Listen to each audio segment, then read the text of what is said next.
New here at 4 o'clock, a new plan to help prevent violence in the city and throughout the state of Illinois. This afternoon, business, philanthropic, and community leaders came together to announce a big investment aimed at getting to the root of the problem. Charlie Wojciechowski joins us now live with what all it involves. Charlie.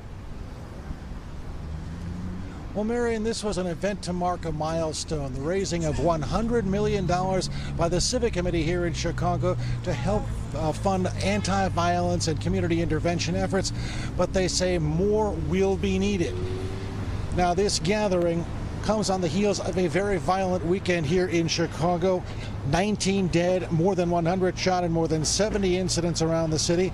The South Woodlawn shooting was at the top of mind for Arnie Duncan, the former education secretary and the head of Chicago CRED, a group that does CVI, or Community Violence Intervention Programs. He says they can curb gun violence and save lives. It's a very dark and difficult and challenging time.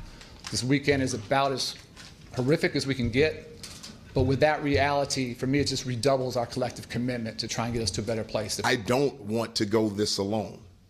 I don't want my officers to go this alone.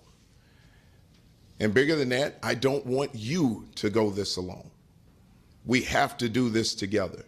And I'm confident that the investments that we are celebrating today will have a direct and positive impact on the lives of Chicagoans and the communities in which they live in. We have to make sure that there's a base level of funding at all times. Yes, we need to surge funding when the needs are great, but we also need to make sure that when maybe not everybody's paying attention, the funds are there to keep these programs going.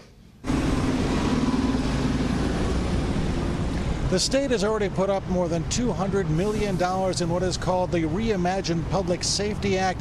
That money is being doled out to a lot of these organizations who do get in the middle of these violent situations and try to de-escalate them. Arnie Duncan says that is important, but it's also important to help the people involved here heal from trauma. He says there also need to be agreements in place to prevent violence in the future.